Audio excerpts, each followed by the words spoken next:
अस्सलाम वालेकुम। कैसे हैं जी आप सब लोग। लाइफ इन यूके टेस्ट का टेस्ट नंबर 12 आज हम प्रैक्टिस करेंगे। इसका फर्स्ट क्वेश्चन है, what name is given to the elected members of the Welsh government. के जो वेल्स की गवर्नमेंट है उसके जो इलेक्टेड मेंबर्स होते हैं उनको क्या नाम दिया जाता है। तो उनको नाम दिया जाता है एसएम्स। ठीक है। How often do the ministers that form the cabinet meet to make important decisions about government policy? कहते हैं कि जो कैबिनेट के मिनिस्टर्स होते हैं, जो कैबिनेट में कितनी दफ़ा वो मिलते हैं, जो गवर्नमेंट की पॉलिसीज़ को दोबारा से उनके ऊपर फैसले लेने के लिए, कोई उसमें चेंजेस वगैरह करने के लिए जो मिनिस्टर्स की मीटिंग्स होती हैं कैबिनेट की, उनकी कितनी दफ़ा होती हैं। ठीक है, तो वो वीकली होती हैं उनकी meetings.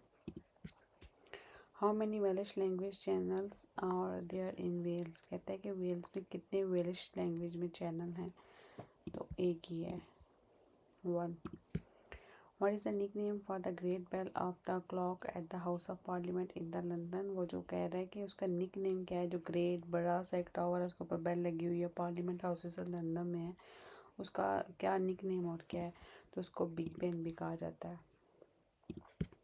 How many countries are member of the United Nation. United Nation के कितने मेंबर्स हैं, जो कितने कंट्रीज़ हैं वो यूएनओ के मेंबर हैं।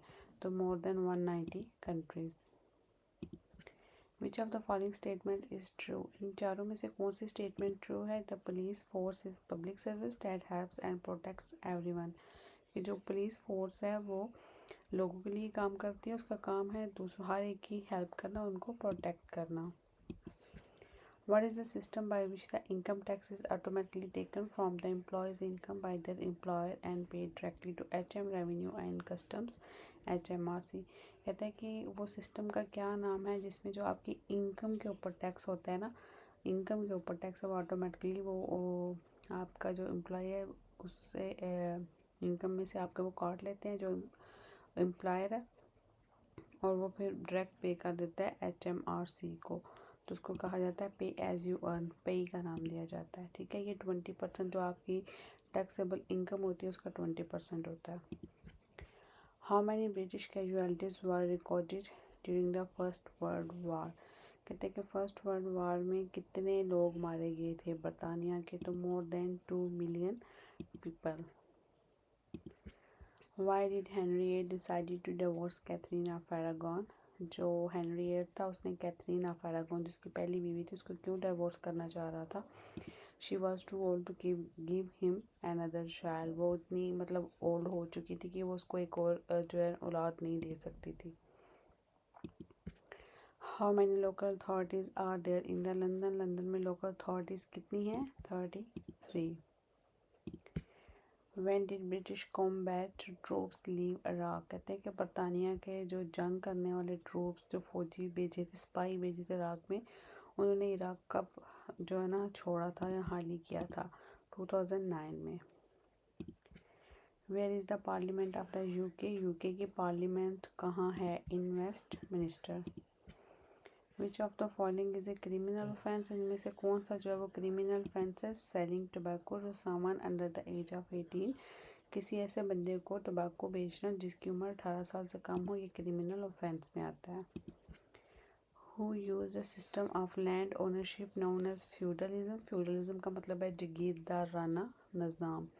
तो कहता है कि ये सिस्टम किसने किया था, इस्तेमाल किसने यूज़ किया था फ्यूडलिज्म। तो नॉर्मैंस ने किया था। The line all the words are stage. कहता है कि ये जो लाइन है all the words are stage belongs to which of the following plays और poems written by the William Shakespeare. कहता है कि इनमें से कौन सा पोएम या फिर कोई ड्रामा या नज़म है जिसका ये पार्ट है जो कि विलियम शेक्सपियर ने से लिखा था। एज यू लाइक इट, इसकी ये लाइन है, all the words are stage. During the times of Elizabeth I, English settlers began to colonize। कहते हैं कि जो एलिज़ाबेथ वन का टाइम था उसमें जो इंग्लैंड के लोग थे उन्होंने किस साइड में कॉलोनीज बनाना पहले स्टार्ट की थी।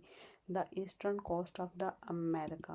अमेरिका की जो ईस्टर्न कोस्ट है उधर उन्होंने अपनी कॉलोनीज बनाना स्टार्ट की थी एलिज़ाबेथ वन के टाइम में।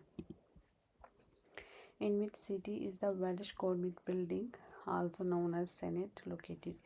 कहते हैं कि जो वेल्स की गवर्नमेंट है की बिल्डिंग है जहाँ पे वो बैठते हैं, जिसको सेनेट का नाम भी दिया जाता है, वो इन चारों में से कहाँ पे वाक़ है? तो कार्डिफ बे में वो वाक़ है बिल्डिंग।